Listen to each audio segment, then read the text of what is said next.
Hello అండి, welcome to law excellence IAS academy.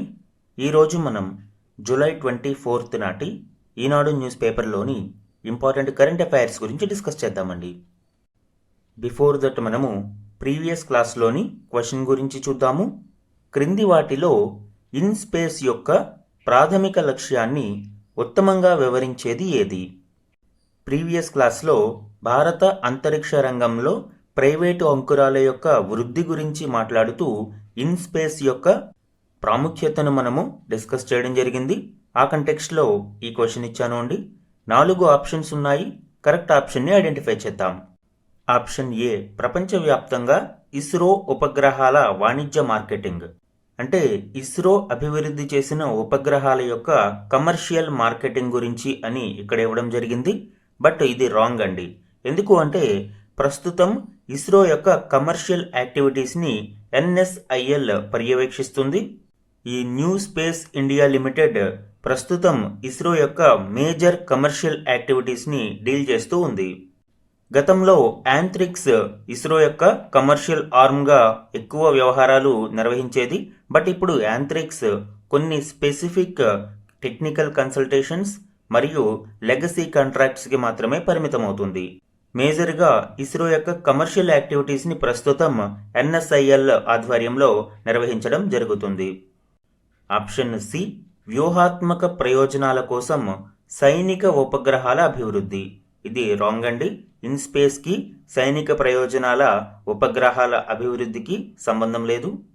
Option D, భారతదేశంలో టెలికమ్యూనికేషన్ల నియంత్రణ. సో ఇది కూడా రాంగ్. ఇన్ స్పేస్ యొక్క ప్రాథమిక లక్ష్యం ఏంటి? దీని అబ్రివేషన్ చూడండి, Indian National Space Promotion and Authorisation Centre, P promotion. So ఇక్కడ ప్రమోషన్ అంటే ప్రోత్సహించడం. ఈ 4 ఆప్షన్స్లో ఆ పదం ఎక్కడుందో చూస్తే మనకి సగం ఆన్సర్ వచ్చేస్తుంది. మిగతా ఆప్షన్స్ మనము ఎలిమినేట్ చేయవచ్చు. ప్రోత్సాహం అనేది ఆప్షన్ బిలో కనిపిస్తుంది. ఇన్ స్పేస్ అనేది స్పేస్ ప్రమోషన్. దేనిని ప్రమోట్ చేయడము? స్పేస్ సెక్టార్లో ప్రైవేట్ ఎంటిటీస్ లేదా నాన్ గవర్నమెంట్ ఎంటిటీస్ని ప్రోత్సహించడం దీని యొక్క ప్రధాన ఉద్దేశ్యం. అంతరిక్ష కార్యకలాపాలలో ప్రభుత్వేతర సంస్థల ప్రోత్సాహం, అధికారికీకరణ మరియు సౌకర్యాలు కల్పించడం దీని యొక్క ప్రధాన లక్ష్యంగా మనం చూడవచ్చు. సో ఆన్సర్ బి అవుతుంది. ఈ నాన్ గవర్నమెంటల్ ఎంటిటీస్కి ఇస్రో యొక్క ఇన్ఫ్రాస్ట్రక్చర్ని షేరింగ్ చేయడం ద్వారా, అంటే టెస్ట్ ఫెసిలిటీస్ కావచ్చు, లాంచ్ ప్యాడ్ కాంప్లెక్సెస్, వీటిని ప్రైవేటు సంస్థలకు అందుబాటులోకి తీసుకురావడం ద్వారా ప్రైవేటు సంస్థలను ప్రోత్సహించడం, తద్వారా భారతదేశంలో స్పేస్ ఎకానమీని వృద్ధి చేయడం ఇన్ స్పేస్ యొక్క లక్ష్యం. 2010లో కేవలం 10 స్పేస్ టెక్ అంకురాలు భారతదేశంలో ఉండగా ప్రస్తుతం వీటి సంఖ్య గణనీయంగా వృద్ధి చెంది 450 స్పేస్ స్టార్టప్స్ అనేవి భారతదేశంలో వృద్ధి చెందాయి.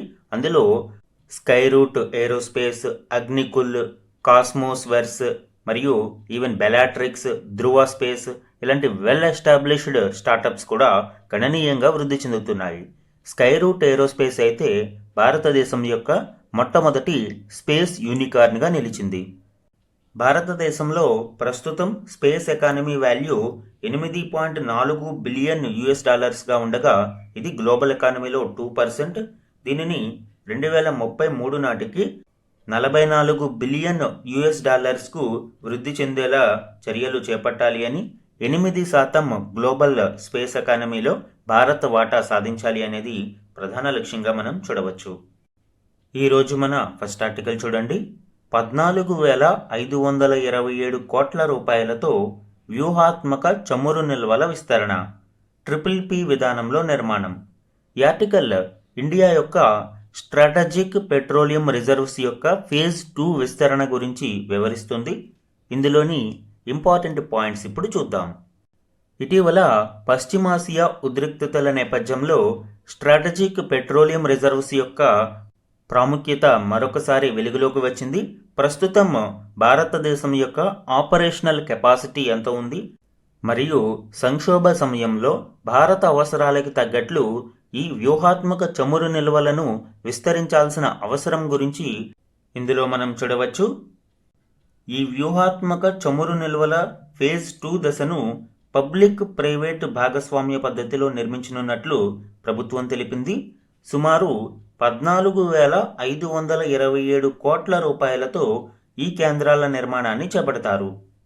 ఇక్కడ ప్రభుత్వం గరిష్టంగా 60% వయబిలిటీ గ్యాప్ ఫండింగ్ నిధులు అందిస్తుంది అని ప్రభుత్వం వెల్లడించింది.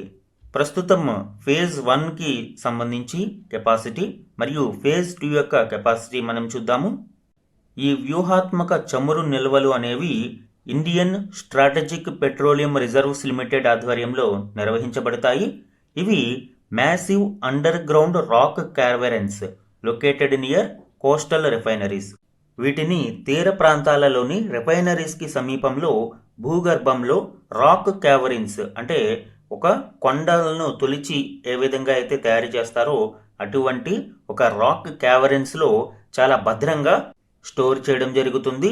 వీటిని తక్కువ ధరలో అందుబాటులో మనకి ఆయిల్ లభిస్తున్నప్పుడు కొనుగోలు చేసి దేశ అవసరాలకు సరిపడిన తర్వాత మిగిలిన దానిని ఇలా స్ట్రాటజిక్ పెట్రోలియం రిజర్వ్స్లో భద్రపరుస్తారు. అయితే భారతదేశం యొక్క ప్రస్తుత infrastructure operational capacity 5.33 million metric tons అంటే 53.3 లక్షల టన్నుల కెపాసిటీని కలిగి ఉంది. ఇది దేశ అవసరాలకు 9.5 రోజుల వరకు సరిపోతుంది. ఏ ప్రాంతాలలో ప్రస్తుత సామర్థ్యం ఉంది అనేది మనం చూస్తే ఆంధ్రప్రదేశ్లోని విశాఖపట్నంలో 1.33 మిలియన్ మెట్రిక్ టన్నులు, కర్ణాటకలోని పాడూరులో 2.50 MMT మరియు కర్ణాటకలోనే మంగళూరులో 1.50 MMT. సో ఈ విధంగా టోటల్ 5.33 మిలియన్ మెట్రిక్ టన్నులు లేదా 53.3 లక్షల టన్నుల కెపాసిటీని మనము కలిగి ఉన్నాము. వీటిలో current status as of March 2026 మనం చూస్తే 3.37 మిలియన్ మెట్రిక్ టన్నుల క్రూడ్ ఆయిల్ని స్టోర్ చేయడం జరిగింది. అంటే ఓవరాల్ కెపాసిటీలో 64% మనము స్టోర్ చేసుకోగలిగాము. టోటల్ కెపాసిటీ 5.33 మిలియన్ మెట్రిక్ టన్నులు అయితే అందులో 3.37 మిలియన్ మెట్రిక్ టన్నుల కెపాసిటీని మనము స్టోర్ చేసుకున్నాము. ఇక భారతదేశం యొక్క టోటల్ నేషనల్ బఫర్ అనేది మనం చూస్తే 74 రోజుల వరకు ఆయిల్ మనము బఫర్ చేయగలిగాము. డిఫరెంట్ ఈవెన్ ఓఎంసీ కమర్షియల్ స్టాక్స్ని కూడా అందుబాటులోకి తీసుకుని ఆయిల్ మార్కెటింగ్ కంపెనీల యొక్క కమర్షియల్ స్టాక్స్ ఇవన్నీ కూడా మనము అందుబాటులో తీసుకుంటే టోటల్ కెపాసిటీ 74 రోజులుగా ఉంటుంది. ఫేజ్ 2 ఎక్స్పాన్షన్ ప్లాన్స్కి సంబంధించి మనం చూస్తే ఓవరాల్ 6.5 MMT ఎడిషనల్ కెపాసిటీకి ఈ ఫేజ్ 2లో ప్లాన్ చేయడం జరిగింది. ఇందులో భాగంగా ఒడిశాలోని చందీకోల్లో నూతనంగా 4 మిలియన్ మెట్రిక్ టన్ రిజర్వ్ని ఎస్టాబ్లిష్ చేస్తూ ఉన్నారు. అలానే కర్ణాటకలోని పాదూర్ వద్ద ఉన్న ఆల్రెడీ ఎగ్జిస్టెడ్ రిజర్వ్ను అదనంగా 2.5 MMT ఎక్స్పాండ్ చేస్తున్నారు. ఈ విధంగా 6.5 MMT ఎడిషనల్ కెపాసిటీని ఎక్స్పాండ్ చేయడానికి ఈ ఫేజ్ 2లో సన్నాహాలు చేపట్టారు. తద్వారా 12 రోజుల అదనపు స్ట్రాటజిక్ బఫర్ను క్రియేట్ చేయడానికి ఇది సహాయపడుతుంది. ట్రిపుల్ పి మోడల్లో దీనిని అభివృద్ధి చేయనున్నారు. ఈ స్ట్రాటజిక్ పెట్రోలియం రిజర్వ్స్ వలన అంతర్జాతీయంగా యుద్ధాలు, సరఫరా అవాంతరాలు ఎదురైనప్పుడు దేశానికి చమురు కొరత రాకుండాను, ధరల్లో తీవ్ర ఒడిదుడుకులు ఎదురవ్వకుండా ఈ కేంద్రాలు సహాయపడతాయి. గతంలో చమురును 27 దేశాల నుంచి మనము దిగుమతి చేసుకుంటూ ఉండగా ప్రస్తుతం 41కి దానిని పెంచాము. దీనివలన మార్కెట్ డైవర్సిఫికేషన్ అనేది లభిస్తుంది.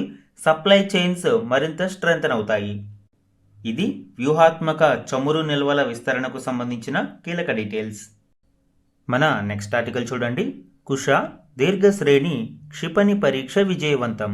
ఈ ఆర్టికల్ ఇండియా యొక్క indigenous long range surface to air missile LRSAM పరీక్ష యొక్క successful made in flight test గురించి వివరిస్తుంది. ఇందులోని కీ పాయింట్స్ ఇప్పుడు చూద్దాం.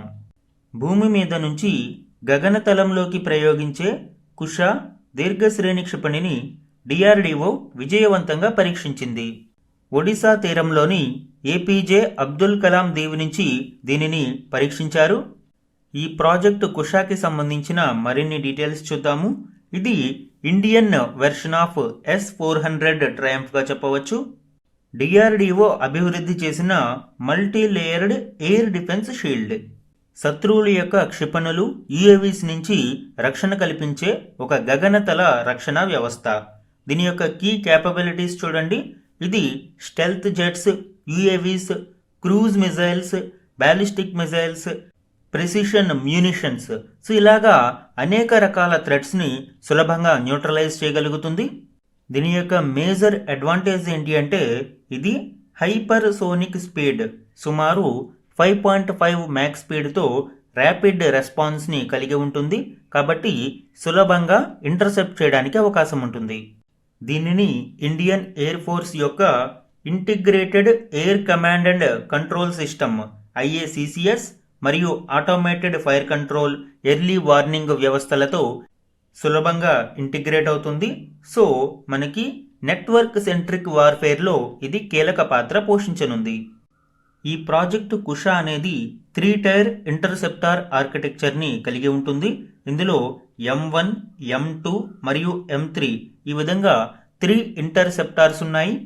టార్గెట్ థ్రెట్ యొక్క ఆల్టిట్యూడ్, రేంజ్ మరియు టైప్ని బట్టి, అంటే అది ఎంత ఎత్తులో ఉంది మరియు ఏ విధమైన థ్రెట్ అనే దానిని బట్టి ఈ మిజైల్స్లో డిఫరెంట్ వేరియంట్స్ అనేవి సిద్ధంగా ఉంటాయి. ఇందులో M1 interceptor short to medium range threats, అంటే సుమారు 150 కిలోమీటర్ల రేంజ్లో థ్రెట్ సమీపంగా ఉన్నప్పుడు M1 ఇంటర్సెప్టార్ సిద్ధంగా ఉంటుంది. ఇది ఎస్పెషల్లీ క్రూజ్ మిజైల్స్, యుఏవీస్ వంటి వాటిని ధ్వంసం చేయడానికి సహాయపడుతుంది. ఇక M2 interceptor medium to long range. ఇది especially high value aircrafts మరియు టాక్టికల్ బ్యాలిస్టిక్ మిజైల్స్ని ఇంటర్సెప్ట్ చేయడానికి దోహదపడుతుంది. ఇక M3 ఇంటర్సెప్టార్ ఇది 350 టు 400 కిలోమీటర్ లాంగ్ రేంజ్కి సంబంధించి. ఈ లాంగ్ రేంజ్లోని ఏ రకమైన థ్రెట్నైనా ఇమీడియట్గా నలిఫై చేయడానికి, న్యూట్రలైజ్ చేయడానికి ఒక హెవీ హిట్టర్ లాగా ఈ M3 ఇంటర్సెప్టార్ అనేది సహాయపడుతుంది. దీని యొక్క స్ట్రాటజిక్ సిగ్నిఫికెన్స్ ఏంటి అండి? 2035 నాటికి మనము నేషనల్ ఎయిర్ డిఫెన్స్ గ్రిడ్ని మిషన్ సుదర్శన్ చక్ర పేరుతో ఏర్పాటు చేస్తూ ఉన్నాము. ఇందులో ఈ ప్రాజెక్టు కుషా అనేది ఒక సెంట్రల్ కాంపోనెంట్గా వ్యవహరిస్తుంది. ఈ ప్రాజెక్టు కుషా ద్వారా భారతదేశం స్ట్రాటజిక్ వెపన్ సిస్టమ్స్కి సంబంధించి విదేశీ దిగుమతుల మీద ఆధారపడడాన్ని తగ్గిస్తుంది. ఇది ప్రాజెక్టు కుషాకి సంబంధించిన కీలక డీటెయిల్స్ అండి. మన నెక్స్ట్ ఆర్టికల్ చూడండి. రైతుల ఆదాయంలో గణనీయ వృద్ధి, PM ఆర్థిక సలహా మండలి చైర్మన్ వెల్లడి. భారతదేశంలోని ఫార్మర్స్ ఇన్కమ్ యొక్క గ్రోత్ గురించి ఈ ఆర్టికల్ వివరిస్తుంది. ఇందులోని కీ పాయింట్స్ ఇప్పుడు చూద్దాం. హరిత విప్లవం కారణంగా భారతదేశంలో వ్యవసాయ ఉత్పాదన గణనీయ పురోగతి సాధించింది అని PM ఆర్థిక సలహా మండలి చైర్మన్ S. మహేంద్రదేవ్ వెల్లడించారు. 1960వ దశకంలో సంభవించిన ఈ విప్లవం ఫలితంగా భారత్ ఆహార కొరత కలిగి ఉన్న దేశం నుంచి ప్రపంచంలో అతిపెద్ద ఆహార ధాన్యాల ఉత్పాదక దేశంగా పరిణామం చెందింది అని ఆయన అన్నారు. గణాంకాలని మనం చూస్తే లాస్ట్ డెకేడ్ యావరేజ్, గడిచిన దశాబ్ద కాలంలో అగ్రికల్చర్ గ్రోత్ రేట్ 4.5% గాను మరియు జీడిపిలో వ్యవసాయం యొక్క కంట్రిబ్యూషన్ 17% చేరింది. అయితే అత్యధికంగా ఎంప్లాయ్మెంట్ ఆపర్చునిటీస్ కలిగి ఉన్న సెక్టార్గా సుమారు 43% వర్క్ ఫోర్స్ని మనకి అగ్రికల్చర్ అందిస్తుంది. ఇదే సమయంలో ప్రభుత్వం కేవలం వ్యవసాయ ఉత్పాదనను పెంచడమే కాకుండా రైతుల ఆదాయ వృద్ధిపై దృష్టి కేంద్రీకరించింది అని తెలిపారు. రైతుల యొక్క ఆదాయాన్ని పెంచడానికి 2016లోనే డబ్లింగ్ ఆఫ్ ఫార్మర్స్ ఇన్కమ్ అనే పేరుతో ఒక కమిటీని ప్రభుత్వం ఏర్పాటు చేసింది. అశోక్ దాల్వాయ్ నేతృత్వంలో ఈ కమిటీని ఏర్పాటు చేశారు. 2016లో ఏర్పాటు చేసిన ఈ కమిటీ కొన్ని కీలక సూచనలను చేసింది. దీనికి అనుగుణంగా ప్రభుత్వం కొన్ని కీలక చర్యలను చేపట్టింది. ముఖ్యంగా క్రాప్ డైవర్సిఫికేషన్ని ప్రోత్సహించడం, అంటే కేవలం అగ్రికల్చర్ మీదనే డిపెండ్ అవ్వకుండా cash crops like horticulture, floriculture, so ఇలాంటి వాటిని ప్రోత్సహించడం ద్వారా ఎక్కువ ఆదాయ మార్గాలను రైతులకు కల్పించడం. అలానే లైవ్ స్టాక్ రేరింగ్, కేవలం వ్యవసాయానికి మాత్రమే పరిమితం కాకుండా వ్యవసాయానికి అనుబంధంగా క్యాటిల్, పౌల్ట్రీ వంటి పరిశ్రమలను ఎస్టాబ్లిష్ చేయడానికి సహాయం చేయడం.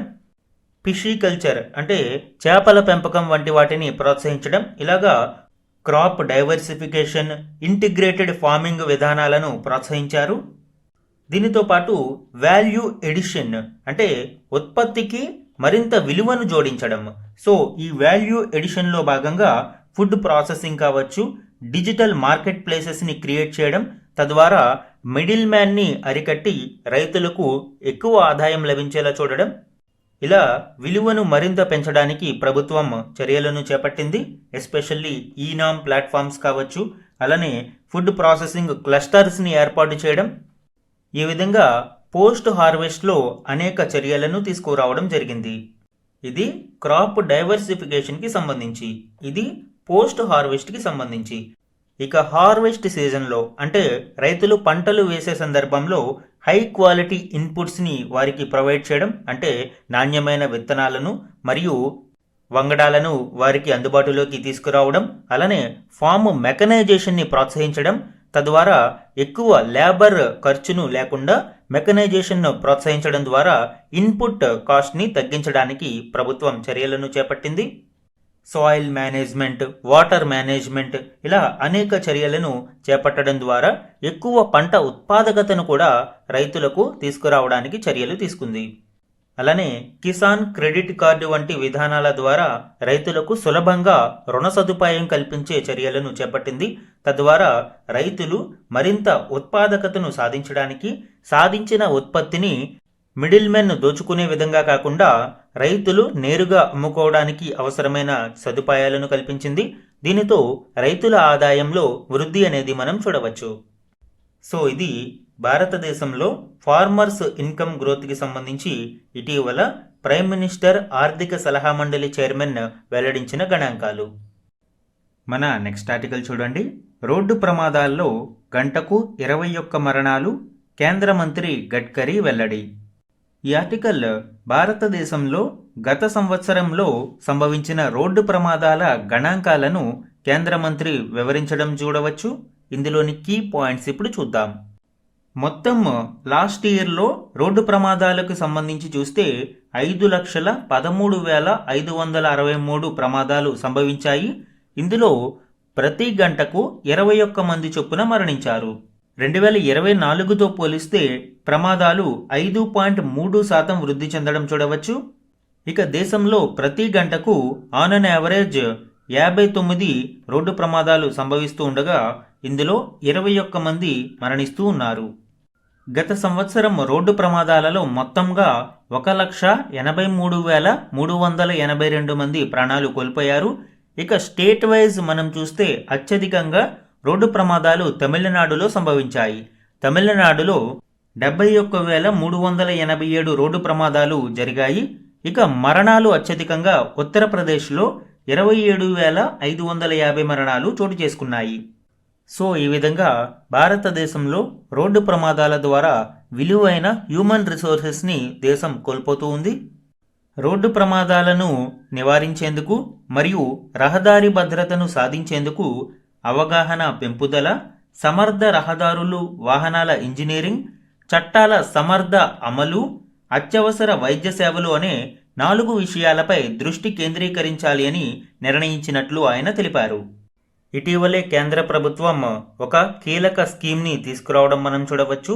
PM RAHAT, Prime Minister Road Accident Victim Hospitalisation and Assured treatment.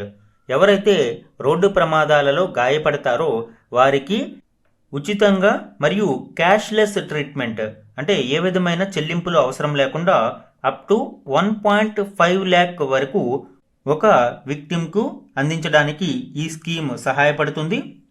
7 రోజుల వరకు అవసరమైన మెడికల్ కేర్ను ఇది కవర్ చేస్తుంది. అంటే ఈ ప్రమాదం జరిగిన 7 రోజుల వరకు అవసరమైన మెడికల్ కేర్ ఇందులో పొందవచ్చు. ఈ పథకంలో భాగంగా పేషెంట్ స్టెబిలైజేషన్ ట్రీట్మెంట్ను నాన్ లైఫ్ థ్రెటనింగ్ కండిషన్స్లో అయితే 24 గంటలు, మరియు క్రిటికల్ అండ్ లైఫ్ థ్రెటనింగ్ ఇంజరీస్లో అయితే 48 గంటల పాటు అందించబడుతుంది. తద్వారా పేషెంట్ రికవరీకి ఈ పథకం సహాయపడుతుంది.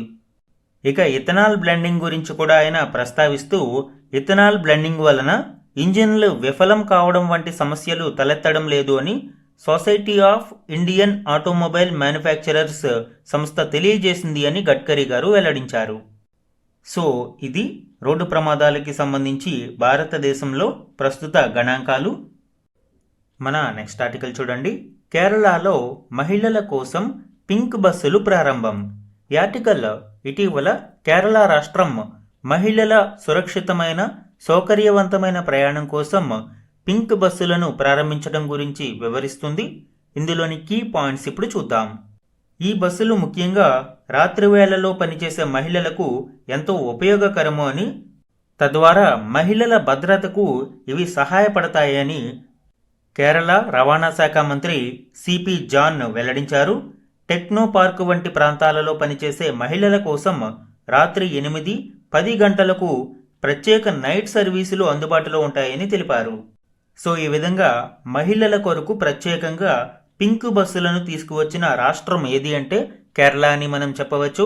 మహిళల భద్రత, మహిళలకు సురక్షితమైన సౌకర్యవంతమైన ప్రయాణం కోసం కేరళ ప్రభుత్వం ఈ పింక్ బస్సులను తీసుకువచ్చింది. ఈరోజు మాదిరి ప్రశ్నలు చూడండి. కేంద్ర మంత్రివర్గం ఎంత మొత్తం అంచనా వ్యయంతో Ahmedabad Dholera semi high speed double line రైలు ప్రాజెక్టుకు ఆమోదం తెలిపింది? ఆన్సర్ 20,667 కోట్ల రూపాయలు. ఇది భారతదేశంలోనే మొదటి సెమీ హైస్పీడ్ రైల్వే కారిడార్ కానుంది. ఈ ప్రాజెక్టు అహ్మదాబాద్, ధోలేరా మరియు రాబోయే Lothal national maritime heritage complex మధ్య అనుసంధానాన్ని మెరుగుపరుస్తుంది. Next one. హెచ్ఐవి వ్యాక్సిన్ పరిశోధన, ఎయిడ్స్పై ప్రపంచ పోరాటం గురించి అవగాహన కల్పించడానికి ప్రపంచ ఎయిడ్స్ వ్యాక్సిన్ దినోత్సవాన్ని ఏటా ఏ రోజున నిర్వహిస్తారు? ఆన్సర్ మే 18. యాక్చువల్గా ఎయిడ్స్ డే వేరు, ఎయిడ్స్ వ్యాక్సిన్ దినోత్సవం వేరు. హెచ్ఐవి మరియు ఎయిడ్స్ వ్యాధుల మీద అవగాహనను పెంపొందించడానికి డిసెంబర్ 1వ తేదీన ఎయిడ్స్ డేను నిర్వహిస్తారు. అయితే ఎయిడ్స్ వ్యాక్సిన్ దినోత్సవాన్ని వ్యాక్సిన్ పరిశోధన మరియు ఎయిడ్స్ మీద ప్రపంచ పోరాటానికి అవగాహన కల్పించడం కోసం మే 18వ తేదీన ఎయిడ్స్ వ్యాక్సిన్ దినోత్సవాన్ని నిర్వహిస్తారు. ఇవి ఇంపార్టెంట్ మాదిరి ప్రశ్నలు అండి. ఈరోజు మన క్వశ్చన్ ఆఫ్ ద డే గురించి చూడండి. ఈరోజు క్లాస్లో మనము ప్రాజెక్టు కుషాకి సంబంధించి మేడ్ ఇన్ ఫ్లైట్ టెస్ట్ సక్సెస్ఫుల్గా నిర్వహించడం గురించి డిస్కస్ చేయడం జరిగింది. ఆ కంటెక్స్ట్లో ఈ క్వశ్చన్ ఇచ్చాను అండి. ఇందులోని కరెక్ట్ ఆప్షన్ని ఐడెంటిఫై చేసి ఆన్సర్ని కమెంట్ సెక్షన్లో కమెంట్ చేయండి. ఇవి ఈరోజు ఈనాడు న్యూస్ పేపర్లోని ఇంపార్టెంట్ కరెంట్ అఫైర్స్ మీద daily analysis. Thank you for watching.